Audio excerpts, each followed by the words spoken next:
welcome to Nerds at Church, a podcast about nerdery and the Bible. I'm Pastor Emily, and I use pronouns like they, them, theirs. And I'm Pastor Kay, and my pronouns are she, her. In this episode, we'll discuss the 23rd Sunday after Pentecost, also known as Proper 28 or Lectionary 33, which this year falls on November 13th. Check out the episode description for links to the Bible passages and other references we make in this episode. And for our deep dive today, we're going to be talking about social safety nets and especially governmental supports for people in trouble, also what is sometimes known in the US colloquially as welfare, which is actually not just one government program, but many, many government programs, both at the state and federal level, that are mostly cobbled together with baling wire and duct tape. Yes, and a lot of them are also called entitlements or entitlement programs. Yes. And we talked about this briefly in our taxes episode. In case you missed that, it was just a couple weeks ago, and we'll link and you can check that out as well. But a lot of these are paid, all of these are paid for by taxes. And a lot of them actually began with Franklin Delano Roosevelt in the 30s during the Great Depression, when he rightly realized that the best way to help boost people out of economic poverty and destitution was to spend money on them and even to give them money. Yes. And, for a rich guy, he seemed to understand something about that. And I don't know that it directly had anything to do with him spending a lot of his life in a wheelchair, but I have to note that that might have been a contributing factor. Absolutely. And of course, speaking of rich guys, a lot of those programs were then drastically cut under Ronald Reagan as president. And of course, there were additions and cuts at other times. Goodness knows there have been plenty since Reagan as well. And it's an ongoing thing. Yes. Part of what happened during the Reagan administration was a realization that, in fact, these programs were helping lift people out of poverty and were helping people get education that they needed and those sorts of things. And that's not actually advantageous. Well, that's not advantageous to rich people. Right. It's not advantageous to rich people like Reagan, because then people realize that they are worth more and that they can fight back and push back against oppression. Yeah. And so the Reagan administration took a lot of drastic measures. Yeah. If you're looking for educated citizens versus, say, minions, then having a lot of social programs is helpful. But if you're looking for minions, you're going to cut them. Mm-hmm.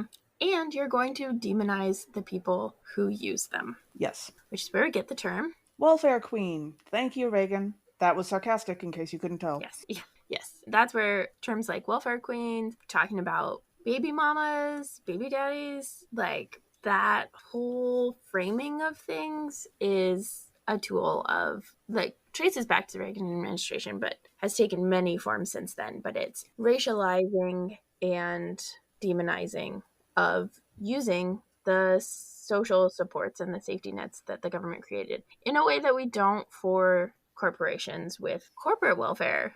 Getting bailed out when you're a bank and should be able to, pay your employees anyway. Right? Bailing out banks, providing subsidies for different economic sectors, from quote unquote energy, by which we mean gas and fuel, which get a ton of subsidies that renewables don't get. Also, agriculture gets a lot of subsidies. That's actually mostly the only way that most farmers actually stay in business, is through subsidies, because the crops don't actually make enough money to be sustainable.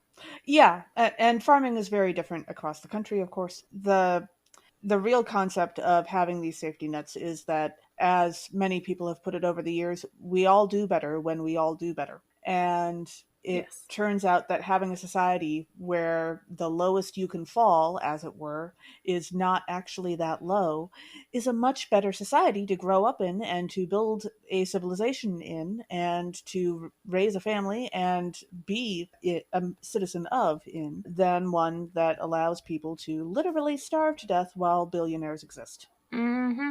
Truth.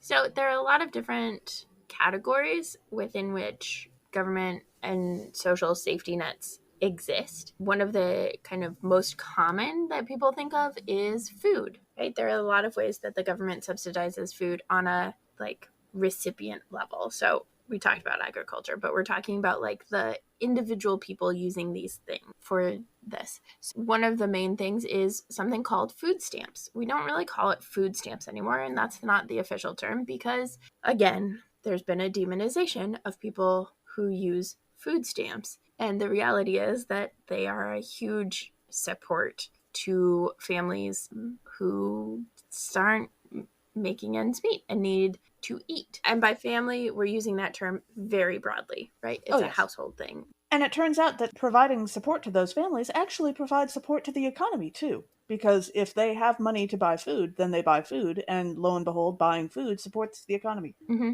Not all of this is rocket science. Yeah, there's actually studies like trickle-down economics, we all know is a crock. Except that Crocs are actually very comfortable shoes, if you like that sort of thing. It's true, they are. It's a farce.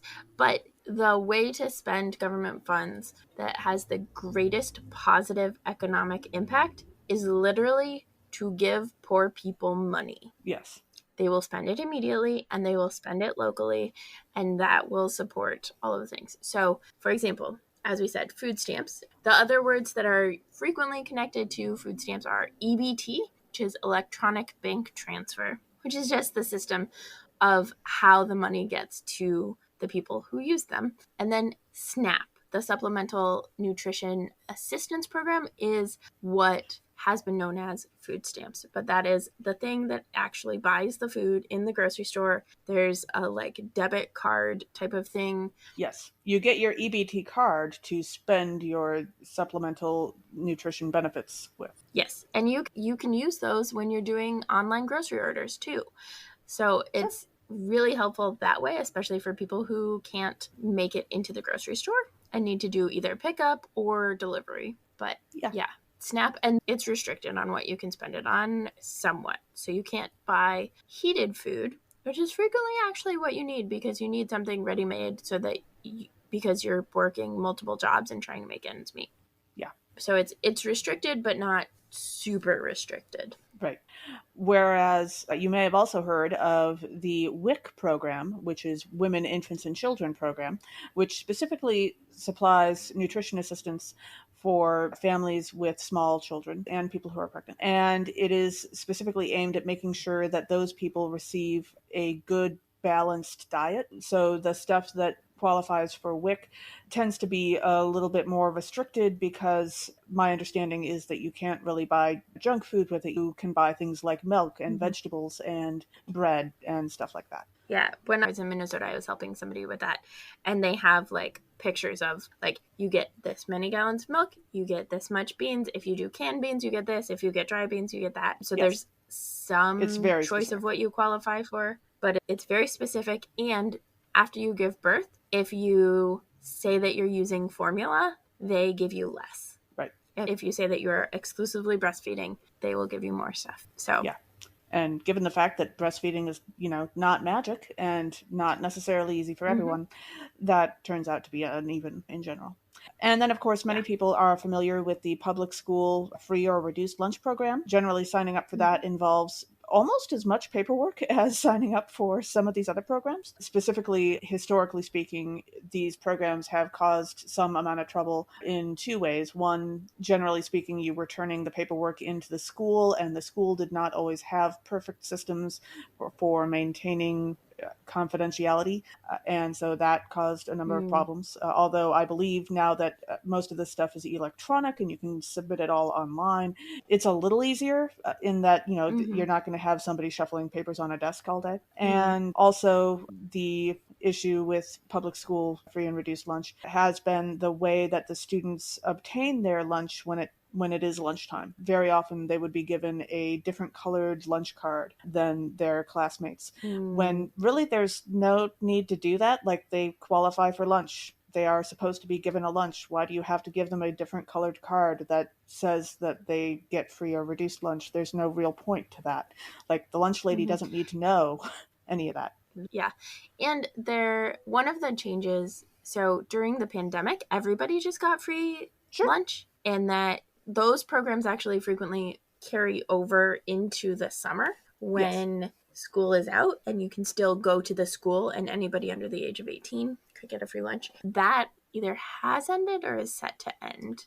I the believe in COVID most part of it. places it has ended. I think it went on a state-by-state Okay, basis. that's what I thought. Yeah. That's what I thought. There are also school districts who, if enough households in the district qualify for free or reduced lunch, then, or not in the district, but in the school, then Sure. everyone in the school automatically gets free lunch. So that's one of the ways that they've like mitigated a little bit. They could also just give every child a free lunch and Yeah. free breakfast because kids deserve to eat. Yeah, especially since there have been multiple studies done that show that it turns out that kids do better on tests when they're not hungry. Yeah, a lot of these social safety nets that we're talking about, right, are about basic needs being met. It's not necessarily about like the extravagant things, which it does not mean that people don't deserve something nice because people deserve nice things sometimes. Yeah. Some people have too many nice things. So, some people have too many things, period. But Some people have too many things, period, and too many nice things, and a lot of people don't have enough nice things in their lives and are pressured and shamed to have only the bare minimum, when the reality is that we all need and deserve to not just survive but to live and thrive. yeah, which reminds me of two different conversations I've had on that subject. One with a family member who shall remain nameless about, they can buy lobster and steak with SNAP benefits. And I said, yes, it turns out that poor people have birthdays too, but they're not going to spend all of their money on lobster and steak because that's not cost effective and they're going to go hungry, which is exactly the opposite of the point of that program. And Yeah. secondly, there was a story that I read, I believe it was on Twitter actually, of a woman who had spent some time being houseless. And during that time, one of her prized possessions was a Yankee candle. It was an aspirational thing for her. She didn't light it, but she had it with her. She could smell it when she was surrounded by terrible smells. And it reminded her of the life she was throwing herself in the general direction of, as she put it. And it reminded her that she had a goal, and that helped her keep going. Yeah. And that's like the reality is that a lot of people have like those sorts of things, or have things that from the outside is like, oh, that's not a necessity. And if you took that away from someone who's not poor, they They'd would, be so like, if you angry. took their cell phone away, Yeah. they would not be able to function. And so like just kind of that double standard. There's a thing that goes around Twitter every once in a while. What is cool if you're rich and terrible if you're poor? There's like a different phrasing for it. What is something you take credit for if you're rich, but take blame for if you're poor? I think was one of the ways I saw that phrased. And one of the most common answers to that is being bilingual. Yes. And the other common answers are like not paying taxes, right? Yeah. Or receiving support from the government. Rich people do it all the time. Sure. We just don't talk about it that way. Well, and speaking of taxes, one of the other ways that people receive support is through income support. And many people are familiar with the concept of unemployment benefits. Of course, those differ on a state-to-state basis. And generally, there are rules like you have to have been laid off, you can't have quit, and you can't have been fired for certain causes in order to receive unemployment benefits. You also have to have had certain types of jobs. So, like, for example, clergy are not eligible for unemployment benefits. That's just the one I happen to know of personally. Yeah. If you're self-employed, I think it doesn't count. I think there was a time during the pandemic where like maybe you could have, but for the most part, self-employment doesn't count. Yeah. Well, and I can see how, like, you'd have to have a whole different definition of unemployment. Like, if your own personal business blew up, you'd have to have guidelines and benchmarks for how that would work, because it's not like you can, well, I'm sure you can fire yourself. And, like, I'm sure that people have had those emotional self-esteem bust moments of doing that kind of thing. But officially speaking, I can see how you'd have to have a different set of guidelines for that. And then, of course, another popularly known aspect of this is Social Security money provided to the elderly, which, of course, is you're receiving money that you've already paid in, generally speaking, and it's something that you've already paid for. It doesn't tend to be a lot of money. It tends to be a very small supplemental amount of money, but it has lifted so many elderly people out of poverty over the decades. And actually, technically, the way that the program works is people who are paying into Social Security now are paying to those, that money is actually going directly to those who are receiving it. Yes. And so then, like, when you and I retire, our Social Security income will actually come from people paying into Social Security. Yes. So there's a like sense when certain parties of the government say that they want to privatize Social Security. It is not consistent with the way that the program works to do that. And oddly enough, it also gives a certain amount of incentive to the current generations to build a world in which the following generations will want to and be able to have a family, so that there can be another generation to continue paying into Social Security. I hadn't in thought the about long it run. like that. Yeah. There's also Social Security for people who are disabled. This is very complicated and difficult to get. Like, it is hard to qualify for disability. There's a lot of paperwork and doctors and all of that stuff that you have to go through to Every get state that. is different. Get that government designation. So there are a lot of people who are disabled who are not on disability, who don't receive Social Security for disability. And if you do qualify and you receive Social Security, you are not allowed to have your bank account above $2,000. Right. And if you're saving for a $10,000 or $15,000 wheelchair, which is a pretty standard price for a decent wheelchair that people use on a daily basis, that's going to be a problem. And you wind up having to trust, friends or family members with the money, and that does not always work out well. Yep. Yeah, there are like a couple trusts that can be set up in complicated ways. But for the most part, like when I worked with adults with intellectual disabilities, and there were times where like at the end of the month, they had to like buy things, and they'd buy things for like the apartment that they shared with other people, or they'd like prepay their gravestone or something, right? To spend that down, because if all of a sudden you're above $2,000 and then you don't qualify for the supports anymore, that's taking you off of medical support, that's taking you off of financial support. Like, it takes you off of everything, which is way more than $2,000 a month. And the process of getting back onto those services when you've been kicked off of them is, again, atrocious. And you have to do everyone separately. And the government used to have people whose job was to help you sign up for these programs. And generally speaking, those people were the first ones to get their jobs cut every time taxes got cut. Yep. So that sucks. Also, there are in some places universal basic income pilot programs. Des Moines just voted to pass that this past summer, I think, a pilot program that literally is giving people money every month. This has been tried multiple times. It's completely successful. Like, it helps people. It improves the economy. It does all of the things that you want it to do. The reason that it doesn't get wider support is, as we mentioned at the top, because rich people don't actually want poor people to stop being poor. Right. Rich people want to punish people for being poor, which is a situation that rich people caused. Yeah, and continue to cause, like are causing.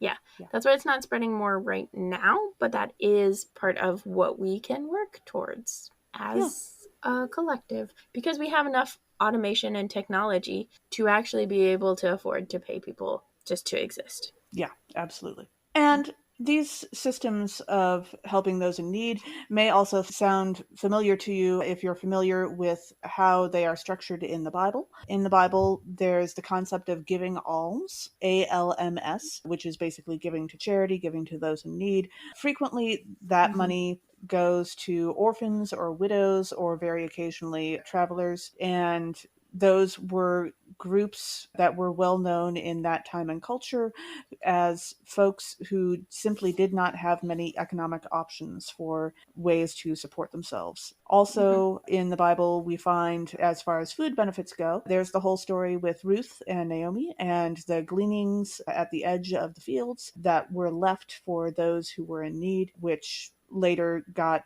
a little bit more streamlined to let's harvest the entire field and then separate out like 10% to give to those in need. And that way they don't actually have to go into the field themselves. So, and then jumping back into the modern world, of course, we have many and various ways that people are supported with healthcare needs. And man, if you thought signing up for food or income support was difficult and bureaucratic, you have not seen anything until you've tried to sign up for healthcare support. So there are two really common systems in America for this, Medicaid and Medicare. And a lot of people, including, let's be honest, Emily and myself, are not always entirely clear on the difference between those two. We had to double check just to make sure we were right for this episode.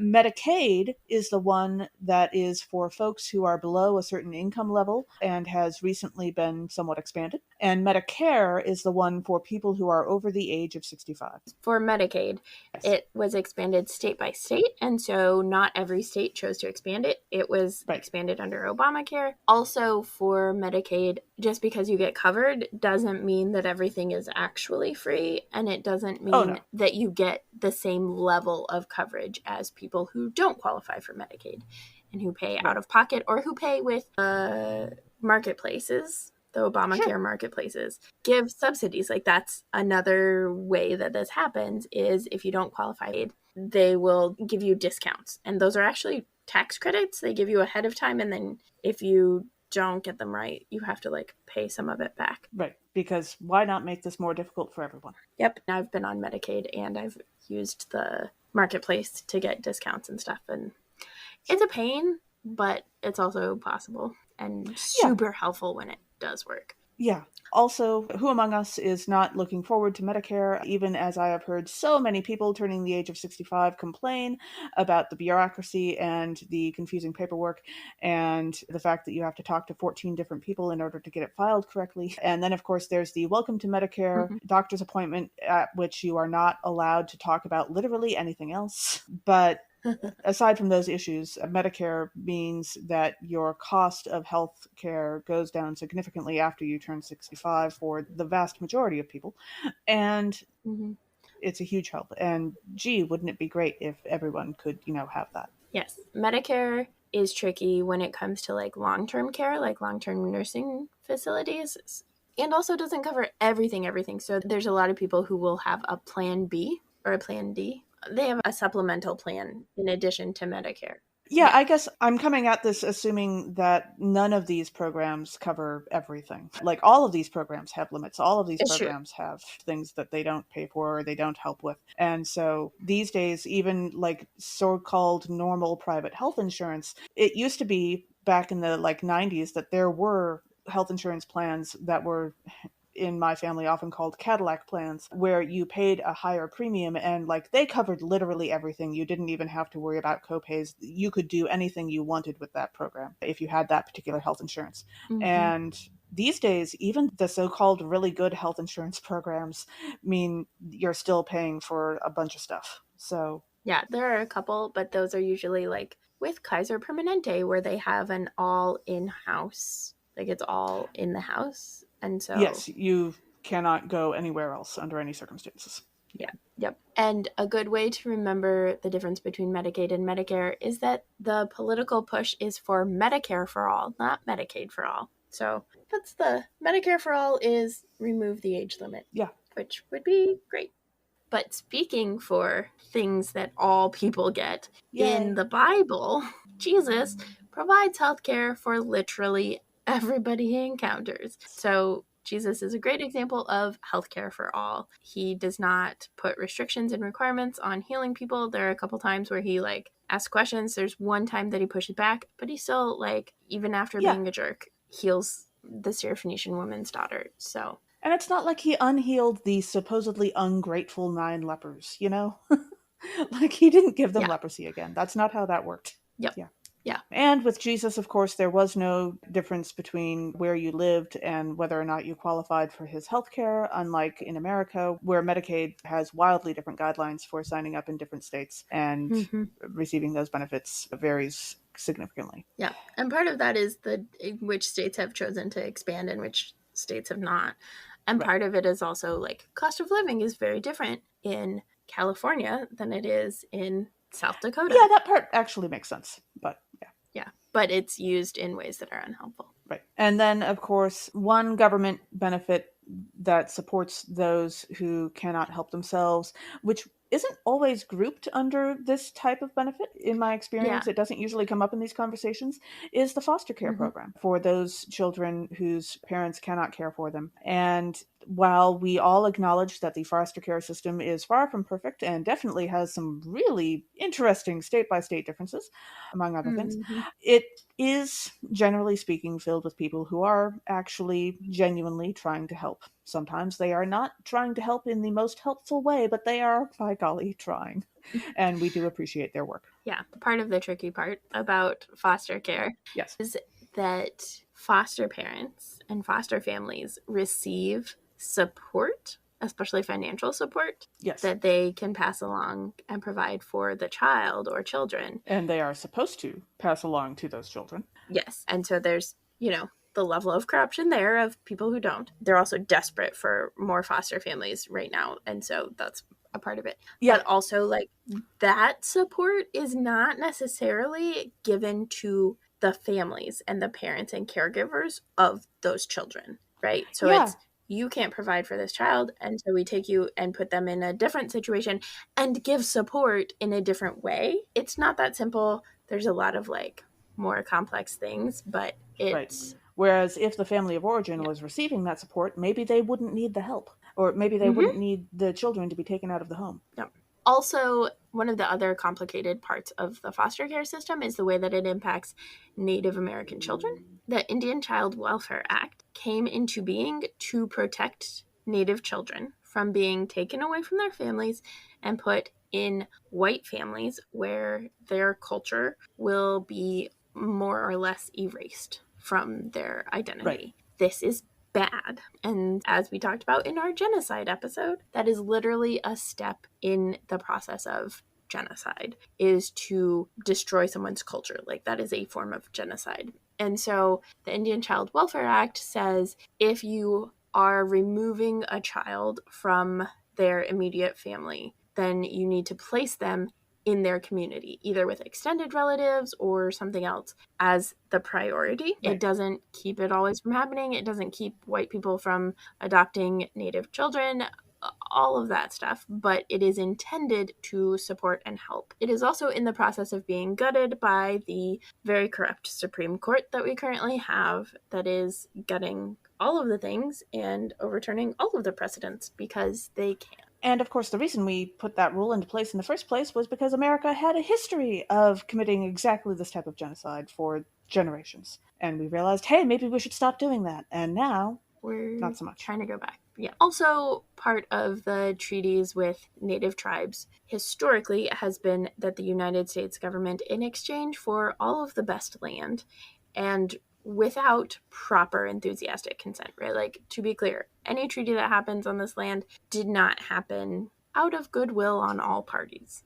Like, there was pressure, there was force, there was all sorts of things. And sometimes treaties didn't even happen, land was just stolen. But part of the treaties that did happen was, in exchange for the land, the United States government committed to providing food and healthcare for Native people. So the Bureau of Indian Affairs is part of the Department of the Interior, which is why it's such a big deal to have a Native woman leading that department for the first time ever. But part of that is providing food.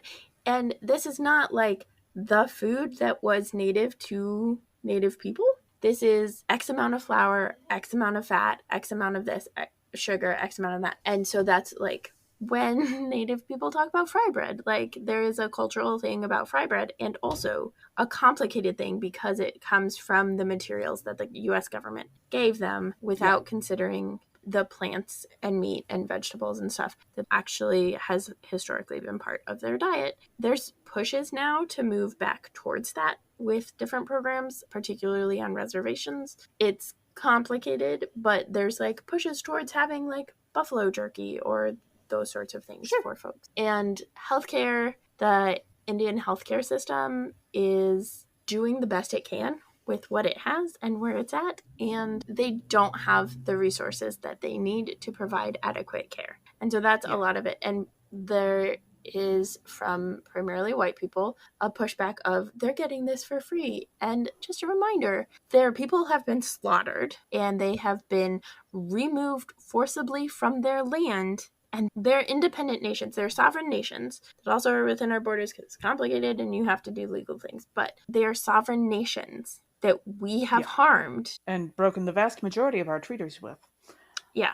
This is part of repairing the harm. It is obviously like woefully underdone. Yes.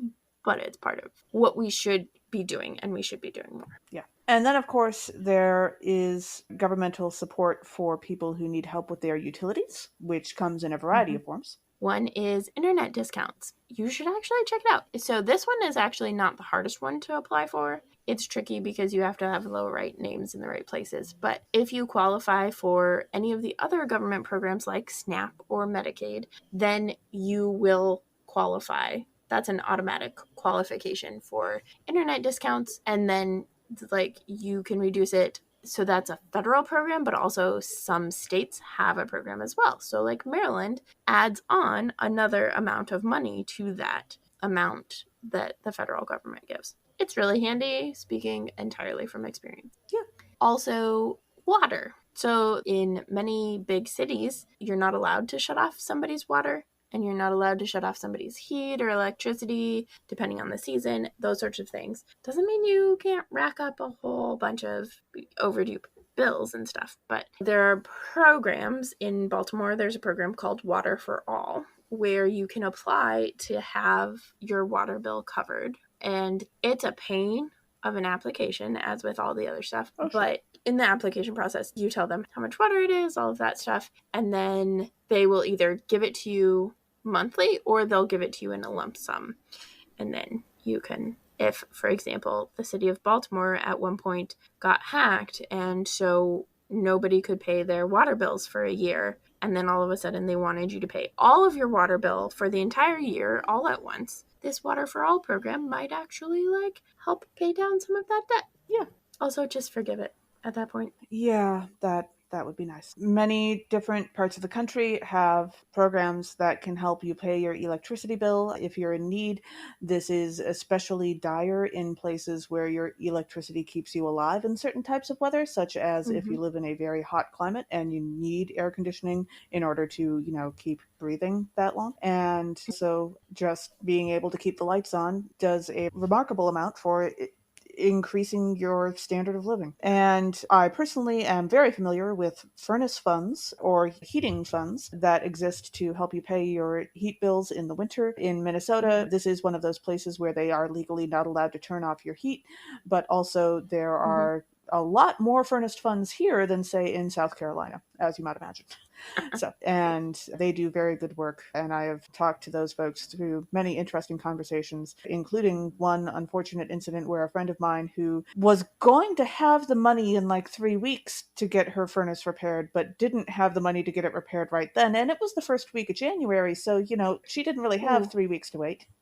And so she wound up, if I remember correctly, receiving money from the furnace fund and then being able to donate the money she would have spent back to the furnace fund afterwards. And that worked out really nicely. So yeah, that's awesome. A terrible example of these sorts of supports is in District 12 in the Hunger Games, where the Capitol supposedly, I think, actually provides like all of the utilities and all of this stuff for the people of District 12 and all the districts. Because they're so generous. Wait. No. They're so generous. It just happens to be terrible quality and spotty electricity and all of those things. And the only time that the electricity is super solid is when they are playing the Hunger Games for everyone and requiring people to attend and watch, which belies the lack of care that they have. But that is a similar, though distinct thing from the times when people were enslaved or people who are incarcerated today, where it's, oh, but we give you all of these things, but there's not freedom. There's not freedom of movement. There's not freedom of labor. There's not freedom to work and earn an income that you can actually spend on what you want. So right. And choose the type of work you want to do. Yeah. Yeah. So don't be like the Capitol. Yeah. In the Hunger Games. I mean, for so many reasons. I mean, also, like, DC's not, like, perfect, but yeah. No, but yeah. And then finally, in terms of widely available ways that the government can help people in need, there are ways that the government can help people who are having money problems or debt problems. And of course, one of the most well-known ways that this happens is through the bankruptcy process. Now, bankruptcy in America has what are called chapters, and my understanding is that there are 3 very commonly known chapters. Chapter 7 is an individual filing for bankruptcy. Chapter 11 is a business filing for bankruptcy, and Chapter 13 is a specific process of filing for bankruptcy and reorganizing your debt and your finances while you do it. Interesting. Yeah. And bankruptcy will absolutely tank your credit score. Do not try to find yourself a new landlord while dealing with that by any means. But it will also allow you Mhm. to discharge some, although not all debts. Famously, student loans are almost impossibly to get rid of under bankruptcy. I heard once a few years ago that there were literally less than 24 cases of people successfully getting rid of student loans under bankruptcy. And that was just like 3 or 4 years ago. So I'm guessing it's not a heck of a lot more people by now. But Yep. student loans are specifically designed for that. But you will be able to get your general debt into a better place, but also your credit score will be tanked for about 5 to 7 years while the bankruptcy slowly works its way off your credit report. But still, Mhm. for many people, this is often the best choice they have, and Yeah. it can get you out of a hole. So, Yes. Also, credit scores were developed under, can anyone guess which administration? is it President Reagan? Yes, indeed it was. I'm shocked. Wait, no. Yep. A lot of things changed about rent and security deposits and paying rent at the beginning instead of the end of the month and credit scores. They were specifically developed as part of Reagan's plan to re-impoverish everybody. I mean, to be fair, let's be honest. It wasn't just President Reagan. President Reagan had people who he listened to and who listened to him. And, Mhm. like, there was a whole ongoing structure. And, like, President Reagan was the face of the administration. We're not saying he was the mastermind. He was a big part of the plans, but, like, also Yeah, in terms of the people who truly understood how the financial processes worked, probably other people understood it better than he did. So, yes.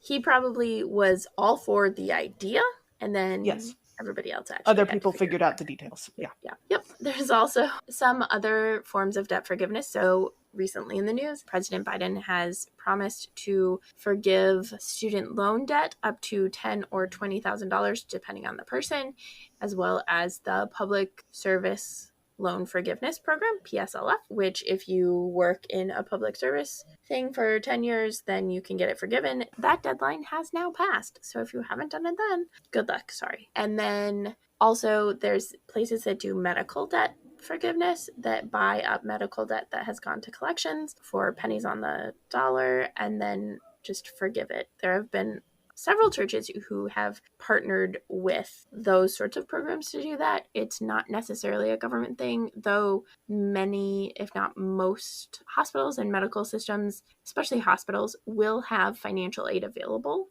But Yeah. you have to know that and you have to apply for it and all of the complexities that entails. But I've done it and I've gotten an emergency room visit forgiven Sure. or covered. So it's possible. But yeah, will the hospital like volunteer that information? They're actually required to, but in the emergency department, they say, do you want information on? But that's while you're in the emergency department, probably before you've seen a doctor, while you're registering and giving them like your medical insurance and all of that stuff. So it's really easy for it to get lost. And people are Yeah. like, what? No, I don't. I just want to see the doctor because I'm Too much hurt or paperwork. sick. Yeah. Yeah. And of course, there is a biblical precedent for debt forgiveness, which is the year of Jubilee, which it is unclear if that is something that happened historically every 50 years, if that actually Right. like happened, partly because the ancient Israelites didn't actually like have control of their own people for very much time, and so frequently Yeah, got no. shipped off and all of that stuff. But the precedent is there, and the idea is there, and the idea is that in order to keep economic systems from running away with themselves, like our capitalism has, every Sure. 50 years there's a reset. Land goes back to people, people who've been enslaved are freed, all of that stuff. So, Yeah. debt forgiveness, it's biblical. It's a lovely concept, but it's also an interesting way to remind ourselves that, man, if we think records are difficult to keep and hang on to and keep in reasonable order now, thousands of years ago, oh my goodness, so much worse. Mm-hmm. Mm-hmm. And so all of this is stuff that is available for people who are citizens in this country. Yes. There are also some of these are available to other people when we think about particularly refugees and asylum seekers. They have some access to this. They are technically in deportation proceedings once they are labeled as an asylum seeker. Yeah. So it's complicated, but they do have access to that. And there are a lot of refugee resettlement programs and organizations. One of the biggest ones that particularly for Kay and I is the Lutheran Immigration and Refugee Services, which is based here in Yay. Baltimore. They do a lot of stuff. That's tricky because some stuff is grant funded and some stuff is loans that you like, low or no interest loans, but loans that then get paid back by refugees and asylum seekers. But there are also people and congregations and communities of faith that sponsor asylum seekers to get them out of detention, because in the last decade we've been incarcerating a lot more people, a lot more immigrants in detention centers, which is part of the for-profit prison industry and is terrible. And like, when people are initially fleeing, there's refugee camps that get set up that have a lot of supports and stuff, but they're also like really on the fly and don't have the like infrastructure and those sorts of things. So organizations like Doctors and Nurses Without Borders help those, and Lutheran Disaster Response and Lutheran World Relief and stuff, but it's complicated. And there are people who are in this country who are neither citizens nor refugees or asylum seekers. They can qualify for some stuff, but not everything. They frequently can qualify for financial aid from a hospital, but might not qualify for Medicaid or Medicare. Women, infants, and children, they can qualify for, but they might not qualify for SNAP benefits. Those sorts of things. I'm not positive on if they qualify for SNAP or not, but I know that people who have applied for WIC when they've been pregnant. So there's those complications that have happened, especially under the previous president, who then decided, oh, if you are utilizing any of these benefits or entitlement programs, that is going to be a mark against you in the immigration process and the citizenship process. And that is really problematic, and I believe has been overturned, but also the goal of it was to scare people. And so that in that respect, it has been largely effective and problematic. And all of this, of course, goes against the very biblical concepts of caring for the stranger and caring for the foreigner among you. Whether you're talking about Abraham getting up and running to take food to the travelers who came upon his tent one day that he did not expect, and they turned out to be angels, or whether you're talking about the general biblical concept of hospitality and welcoming people and feeding people and, not asking questions until later, if at all. All of those concepts are absolutely literally baked into the biblical worldview. And in whatever sense you prefer to think of it as, whether you're thinking of it like, cookies or like a hot dish or whatever type of baking you happen to prefer. Some people are sweet, some people are savory, that all works. But the caring for the stranger and foreigner among you, that is not an optional thing in the Bible. It's not something you choose to do. It's something that you do as a way of showing God that you're grateful for what you have been given. And it is not something that you do for brownie points. It is something that you do because you're a reasonably decent human being. And it's a baseline expectation. It's not a extra special gold star level of dedication kind of thing. And when we think of it that way, all of this gets seen in a very different light. It's true. Also, in addition to government systems and supports, which had their funding cut multiple times over, mutual aid networks, especially during the pandemic, actually got like pretty significant boosts. And those have historically been in existence for things like bail funds to help bail people out of jail, but also have expanded a lot. And also abortion funds have been around for a long time to help people access abortion, but also has expanded for rent relief for folks if they need help covering rent, for folks with immigration procedure, whether it's DACA renewals or if someone has been detained and they were the primary breadwinner, like those sorts of things, as well as community fridges. So keeping community fridges stocked. There's just a lot of different mutual aid groups that have come about in really beautiful ways. Also, shout out to libraries. They are, in fact, funded by taxes, which many of you shouted out libraries as the things that you are most excited about your taxes going to pay for. But libraries often help people access all of these services and supports, as well as serving as warming or cooling centers during extreme weather a lot of the time. And so there are some libraries that have even like hired their own social workers because they know that that is an important thing because libraries are basically the only place that people can exist without having to pay money right now. Yeah, in a lot of ways.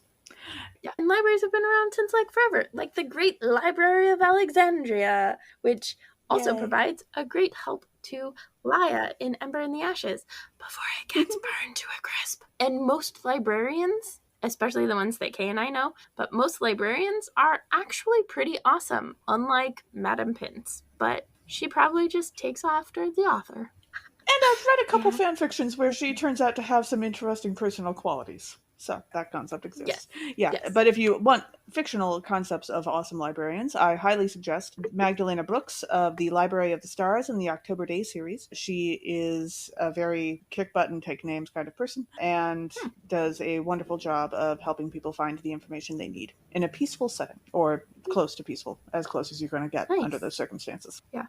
I'm sure that River Song also could help people now that she's been archived. Yes, absolutely. And while sort of, but not technically a librarian, I was also reminded of Archive or Archivy in the Harry Dresden books, who is a little girl who is the personification of knowledge and knows pretty much anything that you could find out by asking a question, like any actual fact. And she has a very interesting personality. So. Nice.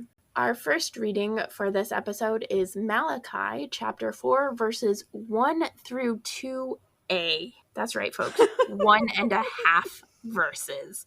And still, we managed to find things. The prophet promises that those who do evil will be burned up, but those who revere God will rise up. So, one of the themes in this 1.5 verses is the sun. The burning up is the sun. I just watched Sunshine for our Horror Nerds at Church episode, which will come out this Thursday, the 10th of November. And Sunshine is a fantastic movie. It's mostly spacey and a little bit of horror, but that's what this entire passage is going to be that. So shout out to Horror Nerds at Church. You should definitely check out the episode if any of this intrigues you. But the sun is both dangerous, because, it can burn you up alive, and life. Like, it is a necessary component to life, to have enough warmth from the sun or a star to live. And therefore we have both possible aspects of the complications of walking on sunshine. Indeed. Yes.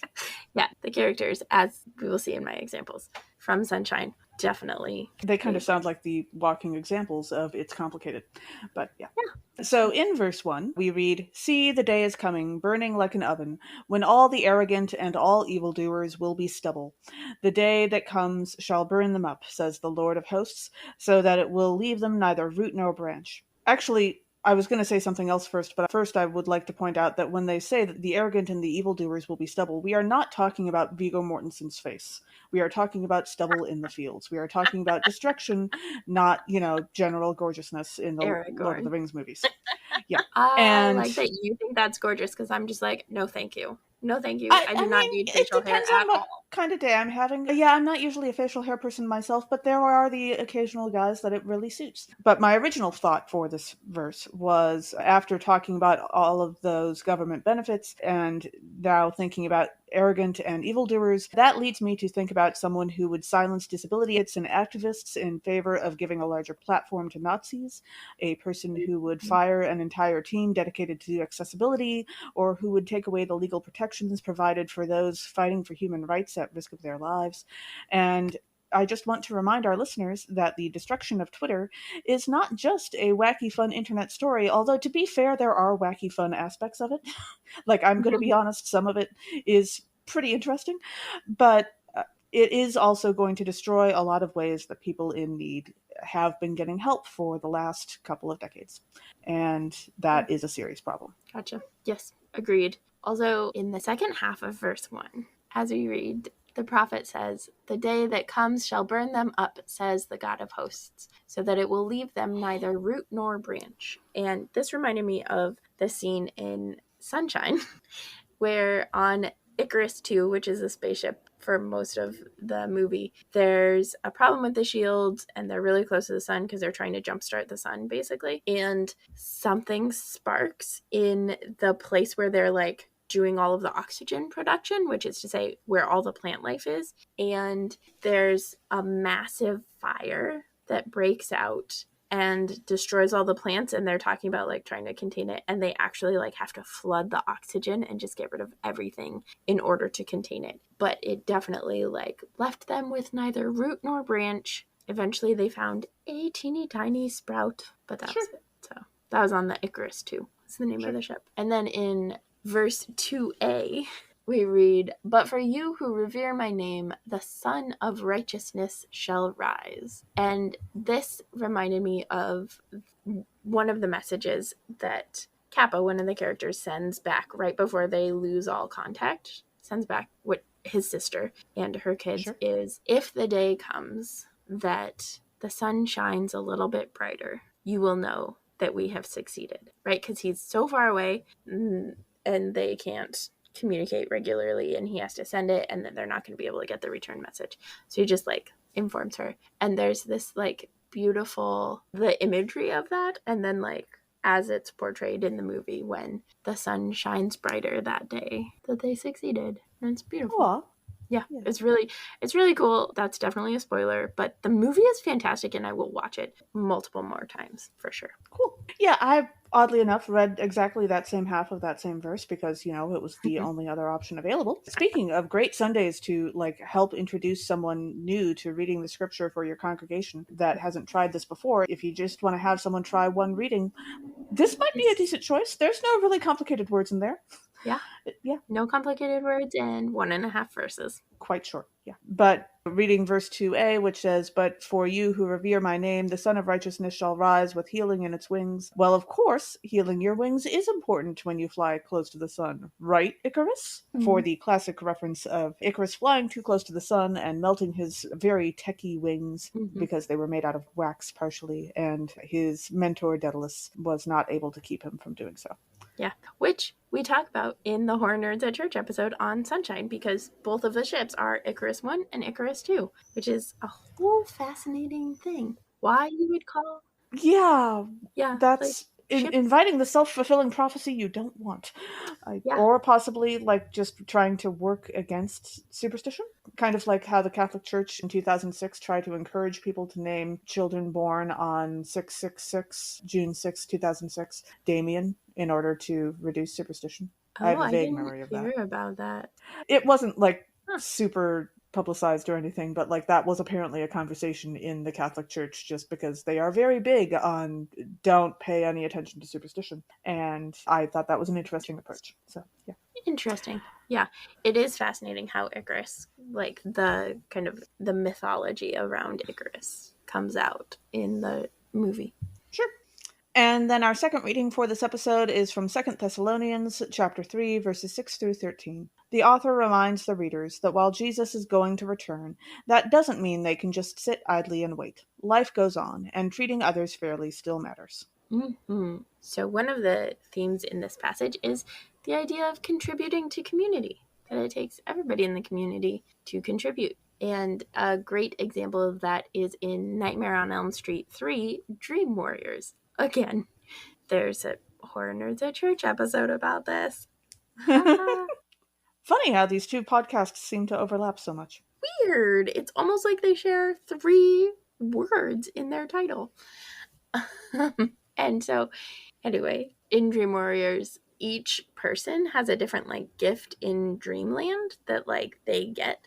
One person can pull people into dreams, other stuff like that. And none of their gifts work against Freddy alone. It's only when they combine their gifts that they're able to like take on Freddy and destroy him. Aww. Temporary, but yeah. And then in verse 10, we read, "For even when we were with you, we gave you this command. Anyone unwilling to work should not eat." So some clarification here. This is unwilling to work, not unable to work, and also not work as earning income, right? Right. So work looks like a lot of different things. Don't erase invisible and or emotional labor. See, for reference, our episode with Reverend Nick Peñaranda on the 6th Sunday after Pentecost for more on that. So this is not about people who rely on the social supports that we just talked about. Right.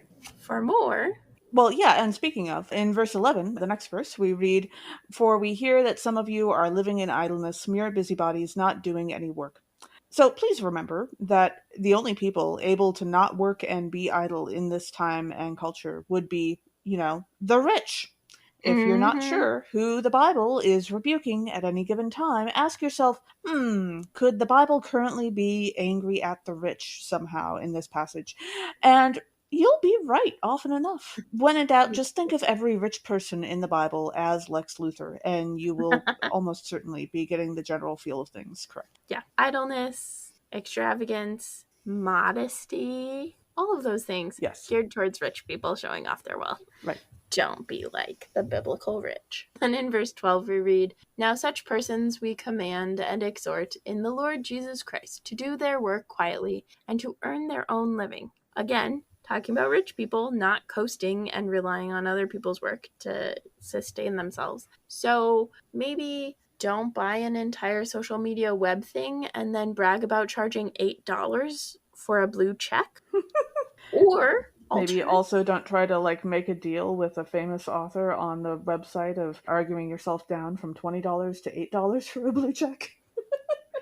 Also, maybe don't make absurd rules that give the people who are cleaning your bathroom UTIs. Yeah, no, absolutely. Or indeed, people who are working for you in general, UTIs. Yeah. Like, when in Yeah. doubt, just let people use the bathroom. It's not rocket science, again. Bathrooms more accessible. Yeah. So, not that we have specific Elon Musk, Jeff Bezos people in mind. Of course not. And then finally, in verse 13, we read, "Siblings, do not be weary in doing what is right." So I'm actually going to reference our All Saints episode a couple of times in this episode, and this is the first time because it's always interesting how one set of readings can relate to another. But in the All Saints episode, I mentioned the video game The Forgotten City, which is not super well known, but I discovered several months ago and found interesting. And this verse reminded me of my favorite joke in the game. The people of the city in the game are basically depending on each other to do what is right the entire time, because if any of them do certain bad things, make certain bad choices, they will all collectively get punished for it. For reasons that make more sense when you play. And at one point, one of the characters comments to you that this is incredibly stressful for all of them because they all know that they're depending on each other and they don't necessarily all like or trust each other that much. Mm-hmm. And of course, you, the newcomer, probably can't even imagine the stress of what that's like. And one of the options that you have to respond to that comment is, "Actually, I lived through a pandemic, so..." Oh my gosh, that's terrible. That was fantastic because the game actually came out during the pandemic, and clearly Gotcha. they had added that in Oh as a my recognition of what was gosh. going on. It was beautiful. I loved it. That's brilliant. And the other character immediately agrees with you. "Oh, yeah, I can see how that would..." "Okay, yep, sure." I love that. That makes me want to play the game. Just that. Yep. Our gospel reading for this episode is Luke chapter 21, verses 5 through 19. Jesus predicts the destruction of the temple and the deaths of the apostles, and also proclaims that they will endure forever. So one of the themes in this passage is the idea of apocalyptic things. What Jesus says is frequently taken as these are signs of the apocalypse and the end times. Really, this is just part prediction of human nature, because past behavior as indicator of future behavior. And, people have lived through multiple wars and insurrections and things. And so, similar to how people thought that World War I was, quote unquote, the Great War, the war to end all wars. It was not. It was just another war. But also, a Lakota Anglican priest told us once in seminary, I took a class on the spirituality of Lakota Christian dialogue. And we went to Pine Ridge and Rosebud reservations and talked with an Anglican priest there who was Lakota. And he talked about how people say that humans have become more civilized, but the reality is that we're not getting more civilized. We are getting more civilized ways of killing people. So we're able to do more damage at a greater distance, which is what drones are. Drones are the epitome of that in really harmful and dehumanizing ways. Yeah. And then in verse 5, we read, "When some were speaking about the temple, how it was adorned with beautiful stones and gifts dedicated to God." And I'm not entirely sure that this concept works, but many of you may be familiar with the concept of Chekhov's gun in storytelling, which is to say, if there's a gun on the mantle in the first act, then it has to go off by the third act, is the old rule. And Mm, I read this verse and I find myself asking, is the temple in the Bible the Chekhov's building of the Bible? Like, it's ooh. already been torn down and rebuilt once, and it's going to be rebuilt again at the end of time. And it just Mm. seems like the temple exists to be mentioned and then have stuff happen to it. I like sometimes good stuff, sometimes bad stuff. But if the temple shows up, something major is going to happen in a very short order. You know, Yeah, I don't know that that quite works, but it feels, it feels fitting throughout yeah, scripture. because it's not that much longer after this that it gets torn down again. Yeah, and you have the example from the Hebrew scriptures of it happening, but then also history Yeah. 70 years late, 70 years later. Yeah. And then I looked at verse 6 where Jesus says, "As for these things that you see, the days will come when not one stone will be left upon another. All will be thrown down." Which, like, okay, but I mean, that happens to literally everything. Even the great Notre Dame Cathedral in France. Yeah. Everything becomes rubble eventually. That's what ruins are. Yeah. Leftover built that have become destroyed. So, like, kudos, Jesus, but not that impressive of a prediction. Well, yeah. We have I a, mean, a little different. I get it. yeah, little more But still. historical record than Jesus did. Although, to be fair, Jesus had plenty of history behind him too. But still, yeah. Yeah. And then in verses 12 and 13, we read of people arresting you and persecuting you and handing you over. And Jesus says, "This will give you an opportunity to testify." So they're talking about being handed over to their own communities of faith and to the empire and those who are in charge of the empire. And this actually reminded me of Reverend Bradley Schmaling, who, before the ELCA, the big Lutheran church's policy on ordination of queer people changed in 2009, there was a huge trial of Bradley Schmaling, and his congregation supported him and wanted to continue to have Yeah. him as their pastor and all of that stuff. And so there was this big public trial, and it was an opportunity to testify. And the ELCA did not come out of it looking good at all because, Yeah. yeah, don't do Not that. really a surprise. Yeah. Institutions are complicated. And Mm-hmm. then finally, in verse 19, we read, "By your endurance you will gain your souls." And again, referencing our All Saints episode, I was reminded by this verse of something that my Episcopalian colleague in the neighborhood brought up recently, which is that the defining characteristic of saintliness, and when I'm using the word saintliness, I'm not talking about all Christians are saints kind of saintliness. I'm talking about the Mm-hmm. some Christians are especially good examples of being Christian kind of saintliness. But the Mm-hmm. defining characteristic of saintliness is endurance. Not righteousness, not theological understanding, not, saying certain prayers or doing certain rituals, but endurance. And endurance is something we can all reach for, and I appreciated that. Yeah, endurance, not to be confused with survival. Not the same thing. Right. Or your constitution score in D&D. Yeah. Yes, exactly. So, now it's time for our most fun segment. Let's make a Muppets musical. Emily, did you have any ideas for Muppets or token humans to bring up regarding our readings for this week? Well, real quick side note, we had trivia night last night, and one of the questions was Sesame Street, and I got it right that Oscar the Grouch in the first season was orange, not green. Then they changed him to green. Oh, that's right. Yeah. Yeah, I got it right. And I was like confident. So we wagered a lot on that one because I was like, Sesame Street, Nice. I got this. I got this. I'm just going to recast Sunshine as Muppet. But can you imagine a giant Muppet sun? Well, actually, I'm imagining Muppets like working on the sun in close proximity to the sun, and now I'm imagining like the absolute giganticness of the sunglasses they'd be wearing. Because they would. Like very 1980s style. Lots of rhinestones. That's fantastic. It would be amazing. Yeah. Who are you thinking about? Well, I was thinking about the destruction of the temple, and if the Muppets are going to do the destruction of the temple, I think it's going to be a little wackier than it was in history, and I think they're going to have a little more fun with it, and I think Animal would be having a very good time. Oh my god. And also, like, there are a bunch of vaguely monsterish Muppets that might be helping. And I think that if part of the temple was made out of cookies for, whatever necessary reason, Cookie Monster could, of course, also help in the destruction of the temple. So I love Cookie Monster, and I love this concept of yes. it'd be like gingerbread house temple destruction. Oh, I love that. Yes, absolutely. Well, yeah, without necessarily, having a witch eat children, but Not we don't need Hansel that and part. We can just go Gretel, with the. just Oh, gingerbread yes. house. Okay. Yeah, Yes. Sure. indeed. That would be fantastic. Sure.